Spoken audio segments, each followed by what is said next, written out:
आज आनंद फानन में आप सभी लोगों को प्रेस कॉन्फ्रेंस के लिए बुलाया गया। आप सब लोग जानते हैं और इससे पहले भी हम लोगों ने सरकार से कई सवाल जो है रामसूरत राय मंत्री जी को लेकर के हम लोगों ने पूछा था, जिसका कोई जवाब सरकार द्वारा जो है अब तक नहीं मिला है। विधानसभा में भी हम लोगों ने बड़ी जोर शोर से इस मसले को उठाया था और शराबबंदी की क्या असलियत है, क्या हकीकत है, सुशासन की क्या असलियत है, क्या हकीकत है, इसको लेकर के हम लोगों ने बड़ी चर्चा की है। कई ऐसे खुलासे हैं, कई ऐसे मामले हैं जिसको आप सब लोगों के, बिहार की जनता के संज्ञान में होना चाहिए, पता होना चाहिए कि वाकई में ये जो घटना है वो क्या है। ये बड़ा गंभीर मसला है और जैसे अब लोगों ने जो आरोप लगाए हैं, आरोप ही नहीं बाकायदा ठोस एविडेंस के साथ हम लोगों ने आप लोगों के सामने बात भी रखी है। रामसूरत राय जी के जो भाई हैं प्रेमचंद्र लोक उर्फ हंसलाल राय, इन पर एक एफआईआर होता है और अब तक कोई कार्रवाई नहीं की जाती है। ना तो गिरफ्तारी होती है और आप सब लोगों को पता है शराबबंदी कानून में ये मेंशन है कि जब कहीं भी शराब की बरामदगी होती है तो इनका कहना था कि जहां से भी शराब बरामद होगा वहां थाने खुलवाए जाएंगे। ये नवंबर माह की घटना है।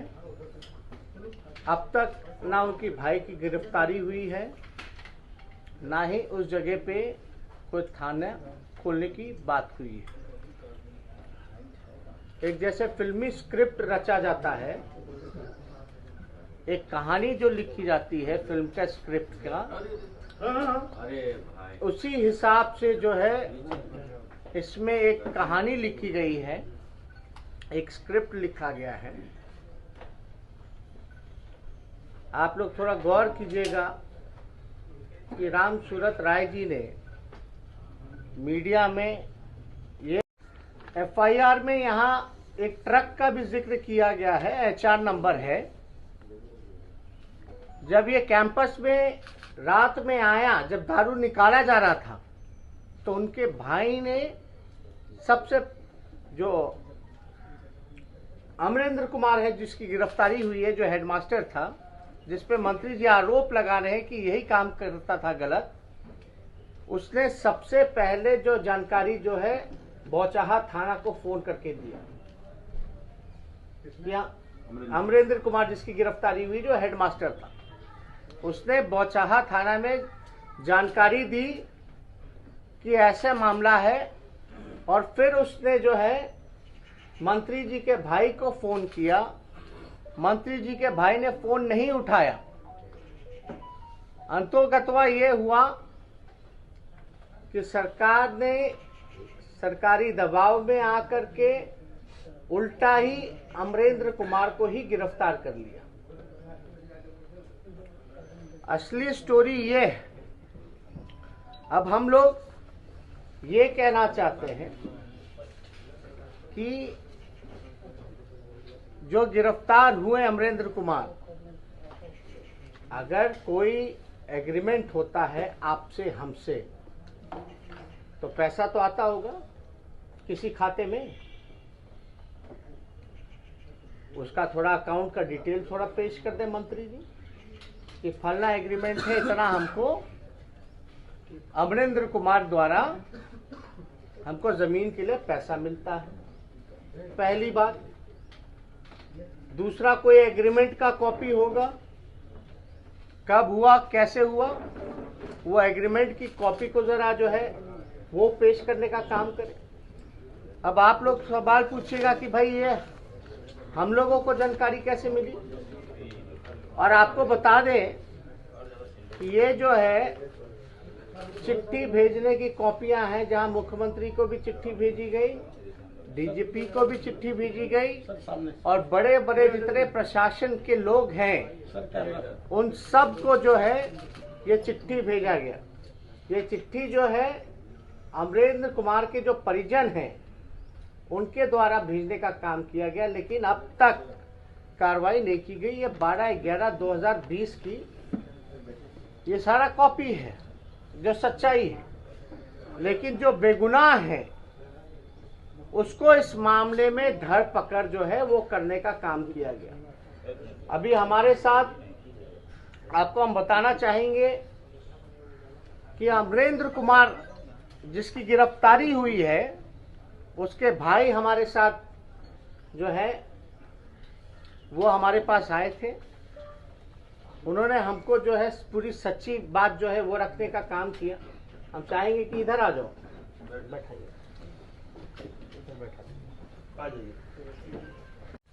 एफआईआर में यहाँ एक ट्रक का भी जिक्र किया गया है, HR नंबर है।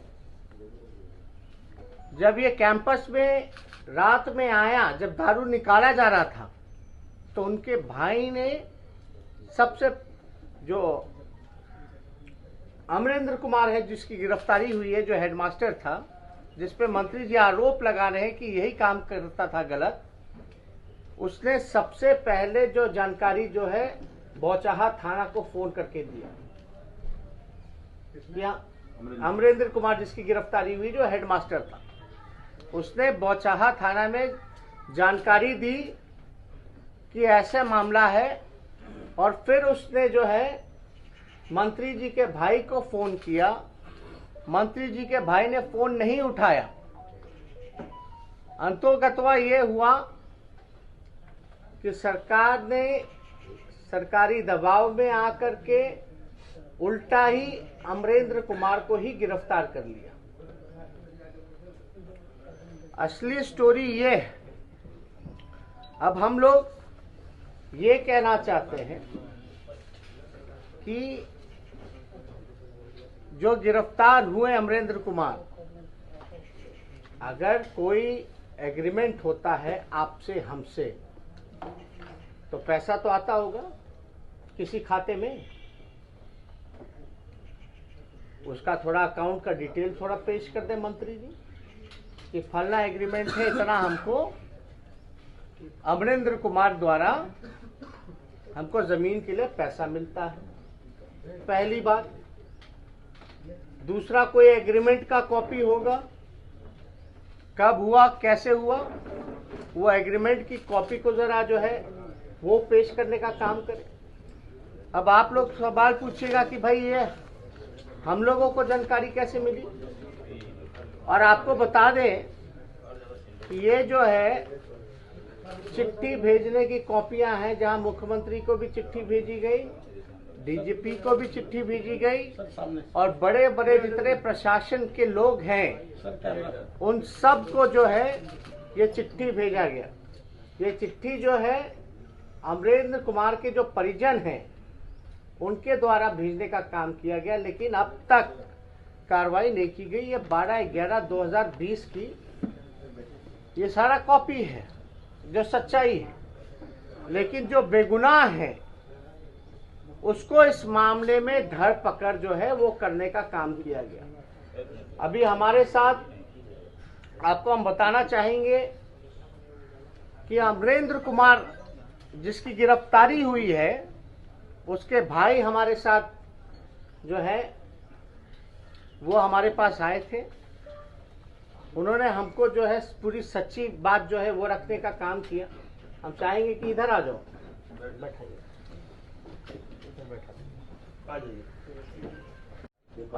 ये अमरेंद्र कुमार जी के भाई हैं जिनकी गिरफ्तारी हुई है। अब हम चाहेंगे कि आप अपना परिचय देकर के जो है सारी बात जो है वो इन मीडिया के भाइयों को आप लोग जो है सच्चाई जो है ये बताइए, और ये चिट्ठी का भी जो आप लोगों ने लिखा है इसका जिक्र। मेरा नाम अंशु भास्कर है। मेरे पिताजी का नाम और मेरे पिताजी का नाम रघुनाथ प्रसाद है और मैं मुजफ्फरपुर जिले के गोछा प्रखंड का रहने वाला हूँ।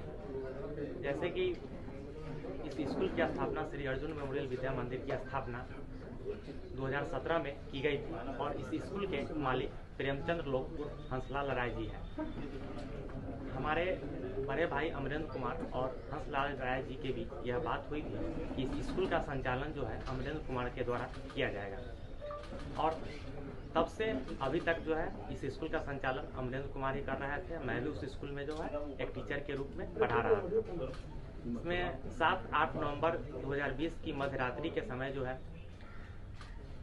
शराब लगा एक ट्रक जो है वहाँ मंगवाया गया और उसी समय भैया मेरे जो है अमरेंद्र कुमार उनके द्वारा जो है जमीन मालिक यानी स्कूल के जो मालिक हैं उनको कॉल किया गया, लेकिन वह कोई रिस्पांस नहीं दिए, जिसके तत्पश्चात जो है गोछा थाना अध्यक्ष को कॉल किया गया और वह मौके पर पहुंचे, लेकिन मतलब उन लोगों के दबाव में आकर के मेरे बड़े भाई को ही अरेस्ट करके ले गए और इसमें जो है सारा दोष जो है मेरे भाई के ऊपर ही लगा दिए। इसके बाद जब उनको जेल भेज दिया गया तो एक आवेदन लेकर हम गोछा थाना पर गए और उनसे रिक्वेस्ट किए कि सर मैं कॉल डिटेल्स निकाला जाए नंबर का और जांच करें, लेकिन उन्होंने वहां से तत्कालीन थाना अध्यक्ष ने गाली गलौज करके वहां से भगा दिया गया। उसके बाद हमने स्पीड पोस्ट के जरिए गोछा थाना अध्यक्ष, Muzaffarpur east DSP, Muzaffarpur SSP और डीआईजी और डीजीपी को जो है स्पीड पोस्ट के माध्यम से लेटर भेजे, जिसका यहाँ रिसीविंग है पूरा। और इसके बाद जो है 11 मार्च की शाम में जब मतलब ये मुद्दा जो है विधानसभा में उठा, उसके बाद 11 मार्च के शाम में जब 8 बजे के करीब में मैं होम कोचिंग पढ़ा करके अपने घर लौट रहा था, तभी एक अपाची सवार 2 आदमी थे, चेहरा पर गमछा लपटा हुआ था और उन्होंने धमकी दी कि अपने भाई को से मिलकर जाके बोलो कि वह जो है केस अपने ऊपर इस शराब का ले, नहीं तो तुम्हारे पूरे परिवार को जो है इसमें बर्बाद कर देंगे। और माननीय मंत्री महोदय साहब जी का जो बयान आया है कि यह विद्यालय जो है किराया पर लेकर के अमरेंद्र कुमार इसका संचालन कर रहे थे, तो माननीय मंत्री महोदय साहब से आग्रह है कि वह जो है एग्रीमेंट को प्रस्तुत करें। और तो इसमें एक गंभीर मसला ये भी आता है कि कुछ दिन पहले जो है इन पे दबाव डाला गया, धमकाया गया, इनको जो है धमकाने का काम किया गया है। ये अति गंभीर मसला है। अब गमछे पे, अब पाछे पे कौन व्यक्ति थे, किसके आदमी थे, यानी कहीं ना कहीं से इनके परिजनों के जान मान का भी खतरा है, जिसको हम सब लोगों को गंभीरता से लेने का काम करना चाहिए। से मारने का प्रयास किया जाएगा। तो इस प्रेस कॉन्फ्रेंस के बाद हो सकता है जिस तरह से 11 मार्च को हमें धमकी मिली थी, तो मेरे पूरे परिवार या मेरे पर ही मतलब जान से मारने का प्रयास किया जा सकता है, क्योंकि एक बार धमकी की कोशिश हो चुकी है 11 मार्च की। तो हम चाहेंगे सरकार से कि इनके परिवार को भी जो है सुरक्षा अविलंब प्रदान किया जाए।